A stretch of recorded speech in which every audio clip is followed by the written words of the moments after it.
ఓం శాంతి. ఈరోజు మురళి డేటు 10/7/2025. బాబా చెప్తున్నారు, మధురమైన పిల్లల్లారా, దేహాభిమానాన్ని వదిలి ఆత్మాభిమానులుగా అవ్వండి. ఆత్మాభిమానులనే ఈశ్వరీయ సాంప్రదాయానికి చెందినవారు అని అంటారు. ఈరోజు మురళిలోని ప్రశ్న: పిల్లలైన మీరిప్పుడు ఏ సత్సంగమునైతే చేస్తున్నారో అది ఇతర సత్సంగాల కంటే చాలా భిన్నమైనది. అది ఎలా అని బాబా అడుగుతున్నారు.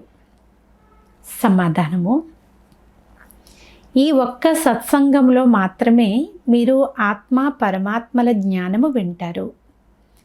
ఇక్కడ చదువు ఉంటుంది, లక్ష్యము కూడా ఎదురుగా ఉంటుంది. ఇతర సత్సంగాలలో చదువు ఉండదు, ఏ లక్ష్యము కూడా ఉండదు. ఓం శాంతి. ఆత్మిక పిల్లలకు ఆత్మిక తండ్రి అర్థం చేయిస్తున్నారు, ఆత్మిక పిల్లలు వింటున్నారు. మొట్టమొదట తండ్రి తెలియచేస్తున్నారు, ఎప్పుడు కూర్చున్నా సరే స్వయాన్ని ఆత్మగా భావించి కూర్చోండి అని. దేహము అని భావించకండి. దేహాభిమానం కలిగిన వారిని అసురీ సాంప్రదాయం వారు అని అంటారు. ఆత్మాభిమానులుగా ఉన్నవారిని ఈశ్వరీయ సాంప్రదాయులు అని అంటారు. ఈశ్వరునికి దేహమే లేదు. ఈశ్వరుడు సదా ఆత్మాభిమానిగానే ఉంటారు. వారు శ్రేష్టాతి శ్రేష్టమైన ఆత్మ, అలాగే ఆత్మలందరికీ తండ్రి కూడా. పరమాత్మ అంటే శ్రేష్టాతి శ్రేష్టమైన వారు. మానవులు భగవంతుడు అత్యంత ఉన్నతమైన వారు అని అన్నప్పుడు వారి బుద్ధిలోకి నిరాకార లింగ రూపం వస్తుంది.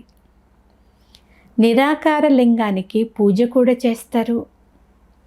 వారు పరమాత్మ లేక ఆత్మలందరికంటే కూడా చాలా శ్రేష్టమైన వారు. వారు కూడా ఆత్మయే, కానీ అత్యంత శ్రేష్టాతి శ్రేష్టమైన ఆత్మ.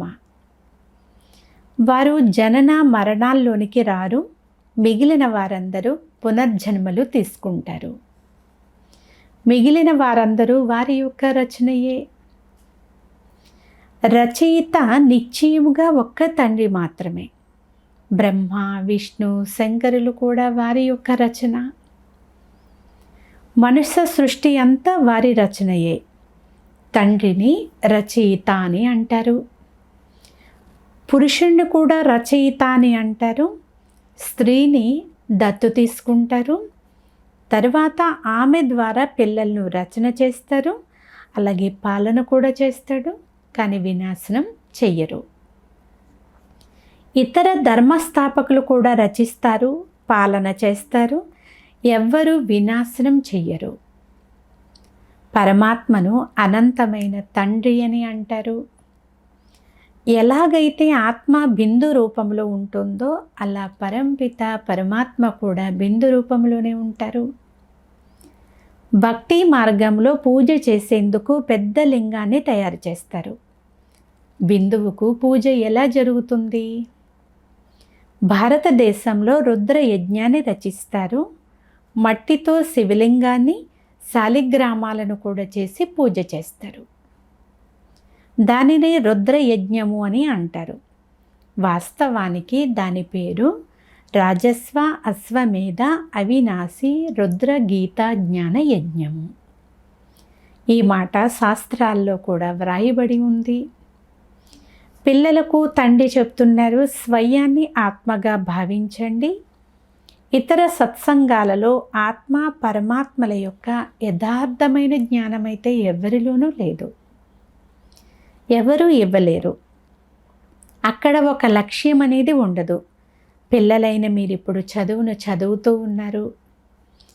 ఆత్మ శరీరంలో ప్రవేశం చేస్తుంది అని మీకు తెలుసు. ఆత్మ అవినాశి, శరీరము వినాశి. శరీరము ద్వారా ఆత్మ పాత్రను అభినయిస్తుంది. ఆత్మ అశరీరి కదా అంటారు. నగ్నముగానే వచ్చాము, నగ్నముగానే వెళ్ళాలి అని కూడా అంటారు. శరీరాన్ని ధారణ చేశాము. మళ్ళీ శరీరాన్ని వదిలి నగ్నముగా వెళ్ళాలి. ఈ విషయాలన్నీ తండ్రి కూర్చుని అర్థం చేయిస్తున్నారు. భారతదేశంలో సత్యయుగం ఉండేది అని, దేవీ దేవతల రాజ్యం ఉండేది అని, అక్కడ కేవలం ఒకే ఒక్క ధర్మం ఉండేది అని పిల్లలైన మీరు తెలుసుకున్నారు. ఇది కూడా భారతవాసీయులు అందరికీ తెలియదు. తండ్రిని ఎవరైతే తెలుసుకోలేదో వారికి ఏం తెలుస్తుంది? ప్రాచీన ఋషులు మునులు కూడా మాకు రచయిత మరియు రచనల గురించి పూర్తిగా తెలియదు అని అనేవారు. రచయిత అనంతమైన తండ్రి, వారికి మాత్రమే రచన ఆది మధ్యాంతాల గురించి తెలుసు. ఆదిని ప్రారంభము అని, మధ్య సమయాన్ని మధ్యమము అని ఈ విధంగా అంటారు. ఆది అంటే సత్యయుగము, దీనిని పగలు అంటారు. తరువాత మధ్యమము నుండి అంత్యమం వరకు రాత్రి అని అంటారు. సత్య త్రేతాయుగాలు పగలు, స్వర్గము అంటే అది అద్భుతమైన ప్రపంచము. భారతదేశం స్వర్గంగా ఉండేది. అందులో లక్ష్మీనారాయణులు రాజ్య పాలన చేసేవారు. దీని గురించి భారతవాసీలకు పూర్తిగా తెలియదు. తండ్రి ఇప్పుడు స్వర్గాన్ని స్థాపన చేస్తున్నారు. తండ్రి చెప్తున్నారు, మీరు స్వయాన్ని ఆత్మగా భావించండి, నేను ఫస్ట్ క్లాస్ ఆత్మను. ఈ సమయంలో మనుష్యులందరూ దేహాభిమానులుగా ఉన్నారు. తండ్రి ఆత్మాభిమానులుగా చేస్తారు. ఆత్మ అంటే ఏమిటో కూడా తండ్రి అర్థం చేయిస్తున్నారు. మనుష్యులకు ఏమీ తెలియదు. బురుకుటి మధ్యలో నక్షత్రంలాగా ప్రకాశిస్తూ ఉంటుంది అని అంటారు. కానీ అది ఏమిటో, దానిలో పాత్ర ఎలా నిండి ఉందో అందరికీ తెలియదు. ఇప్పుడు మీకు తండ్రి అర్థం చేయిస్తున్నారు. భారతవాసీలైన మీరు 84 జన్మల పాత్ర చేయాల్సి వస్తుంది. భారతదేశము శ్రేష్టాతి శ్రేష్టమైన ఖండము. మనుష్యులందరికీ ఇది తీర్థస్థానము. సర్వులకు సద్గతినిచ్చేందుకు తండ్రి ఇక్కడికి వస్తారు. రావణ రాజ్యం నుండి ముక్తిని కలిగించి మార్గదర్శకుడుగా అయి తన వెంట మనలను అందరినీ తీసుకుని వెళ్తారు. మానవులు కూడా ఇలాగే చెప్తారు, కానీ వారికి అర్థము ఏమాత్రం తెలియదు. భారతదేశంలో మొట్టమొదట దేవీ దేవతలుగా ఉండేవారు. వారే మళ్ళీ పునర్జన్మలు తీసుకోవలసి ఉంటుంది. భారతవాసీలే దేవతలుగా, తరువాత క్షత్రియులుగా, వైశ్యులుగా, శూద్రులుగా అవుతారు. పునర్జన్మలు తీసుకుంటారు కదా. ఈ జ్ఞానాన్ని పూర్తిగా తెలుసుకునేందుకు 7 రోజులు పడుతుంది అని బాబా అంటున్నారు. పతిత బుద్ధిని పావనంగా చేయాలి. ఈ లక్ష్మీనారాయణులే పావన ప్రపంచంలో రాజ్యం చేసేవారు కదా. వారి రాజ్యమే భారతదేశంలో ఉండేది. అప్పుడు ఏ ఇతర ధర్మము ఉండేది కాదు. ఒకే రాజ్యం ఉండేది. భారతదేశం ఎంత సంపన్నంగా ఉండేది. వజ్ర వైడూర్యాల మహళ్ళు ఉండేవి. తరువాత రావణ రాజ్యంలో పూజారులుగా అయ్యారు. మళ్ళీ భక్తి మార్గంలో ఈ మందిరాలు మొదలైనవి తయారు చేశారు. సోమనాథుని మందిరం ఉండేది కదా, ఒక్క మందిరమే ఉండదు. ఈ శివుని మందిరంలో ఎన్ని వజ్ర వైడూర్యాలు ఉండేవి అంటే మహమ్మద్ గజని ఒంటెలపైన నింపుకుని తీసుకుని వెళ్ళాడు అని అంటారు. అంత సంపద ఉండేది. ఒక్క ఒంటె ఏమిటి, లక్షల ఒంటెలను తీసుకొని వచ్చినా నింపుకోలేనంత తరగని సంపద ఉండేది. సత్యయుగంలో బంగారు వజ్ర వైడూర్యాల మహళ్ళు అనేకం ఉండేవి. మహమ్మద్ గజని అయితే ఇప్పుడు వచ్చాడు. ద్వాపర యుగంలో కూడా ఎన్నో మహళ్ళు మొదలైనవి ఉంటాయి. అవి మళ్ళీ భూకంపంలో లోపలికి వెళ్ళిపోతాయి. రావణునికి ఏ స్వర్ణిమ లంక ఉండదు. రావణ రాజ్యంలో భారతదేశం యొక్క పరిస్థితి ఇలా అయిపోయింది. 100% అధర్మముగా, అసంపన్నముగా, పతిత వికారులుగా అయిపోయారు. కొత్త ప్రపంచాన్ని నిర్వీకారి ప్రపంచము అని అంటారు. భారతదేశం శివాలయముగా ఉండేది. దీనిని అద్భుతమైన ప్రపంచము అని అంటారు. మనుషులు చాలా కొద్ది మందే ఉండేవారు. ఇప్పుడు చూడండి, కోట్లాది మంది మనుషులు ఉన్నారు. ఇవన్నీ ఆలోచించే విషయాలు కదా. ఇప్పుడు పిల్లలైన మీకిది పురుషోత్తమ సంగమ యుగము. ఈ సమయంలో తండ్రి మిమ్మల్ని ఉత్తమ పురుషులుగా, బంగారు బుద్ధి కలవారిగా తయారు చేస్తున్నారు. తండ్రి మనుషుల నుండి దేవతలుగా అయ్యేందుకు మీకు మంచి మతాన్ని ఇస్తారు. తండ్రి మతానికే మీ గతి మతి భిన్నమైనది అని మహిమ కూడా చేస్తారు. దీని అర్థము కూడా ఎవరికీ తెలియదు. తండ్రి చెప్తున్నారు, నేను ఇచ్చే శ్రేష్ఠ మతము ద్వారా మీరు దేవతలుగా అవుతారు. ఇప్పుడు కలియుగం పూర్తి అవుతుంది. పాత ప్రపంచ వినాశనమైతే ఎదురుగా నిలబడి ఉంది. మనుషులు పూర్తి అంధకారంలో కుంభకర్ణుని యొక్క నిద్రలో నిద్రపోతూ ఉన్నారు.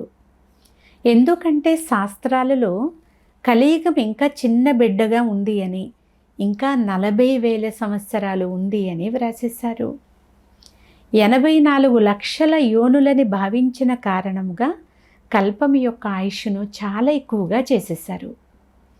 వాస్తవానికి కల్పము 5,000 సంవత్సరాల ఆయుష్ కలది. మీరు 84 లక్షలు కాదు, కేవలం 84 జన్మలు మాత్రమే తీసుకుంటారు అని తండ్రి అర్థం చేయిస్తున్నారు. అనంతమైన తండ్రికి శాస్త్రాలు మొదలైనవన్నీ తెలుసు. అందుకే ఇవన్నీ భక్తి మార్గంలోనివి అని చెప్తారు. ఇది అర్ధకల్పం నడుస్తుంది. భక్తి ద్వారా నన్ను ఎవ్వరూ కలవలేరు. ఇది కూడా ఆలోచించవలసిన విషయము. ఒకవేళ కల్పం యొక్క ఆయుష్ లక్షల సంవత్సరాలైతే మరి జనసంఖ్య కూడా చాలా ఎక్కువగా ఉండాలి కదా. క్రైస్తవుల సంఖ్య 2,000 సంవత్సరాలలోనే ఇంత ఎక్కువగా ఉంది కదా. భారతదేశము అసలైన ధర్మము దేవీ దేవత ధర్మము. అది కొనసాగుతూ వచ్చి ఉండాలి. కానీ ఆది సనాతన దేవీ దేవతా ధర్మాన్ని మర్చిపోయిన కారణంగా మాది హిందూ ధర్మము అని చెప్పుకోవడం మొదలుపెట్టాము. హిందూ ధర్మం అనేది లేనే లేదు. భారతదేశము ఎంతో ఉన్నతముగా ఉండేది. ఆది సనాతన దేవీ దేవతా ధర్మము విష్ణుపురిలో ఉండేది. కానీ ప్రస్తుతం నడుస్తున్నది రావణపురి. అదే దేవతలు 84 జన్మల తరువాత ఏమైపోయారు? దేవతలను నిర్వికారులని భావిస్తూ స్వయాన్ని వికారులుగా భావించి పవిత్రమైనటువంటి దేవతలను పూజ చేస్తూ ఉంటారు.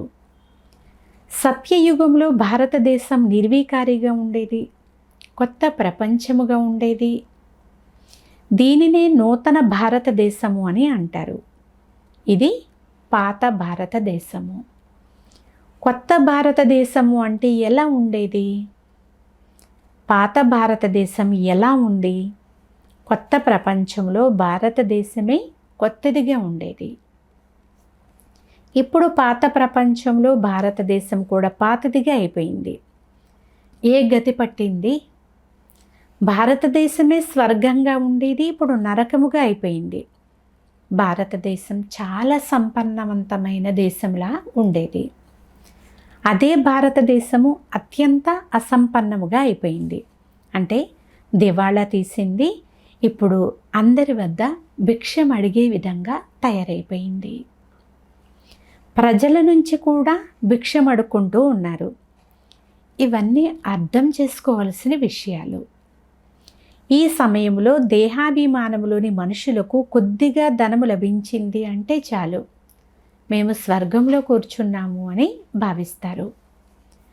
సుఖధామం గురించి కొంచెము కూడా తెలియదు. ఎందుకంటే అందరూ రాతి బుద్ధి కలవారిగా అయిపోయారు కదా. ఇప్పుడు వారిని బంగారు బుద్ధి కలవారిగా చేసేందుకు 7 రోజులు బట్టీలో కూర్చోబెట్టండి. ఎందుకంటే పతితులుగా అయిపోయారు కదా. పతితులను ఎక్కడ కూర్చోబెట్టలేరు. ఎక్కడైతే పావనముగా అయిన వారే ఉండగలరు, పతితులకు అనుమతి లేనే లేదు. మీరిప్పుడు పురుషోత్తమ సంగమ యుగంలో కూర్చుని ఉన్నారు.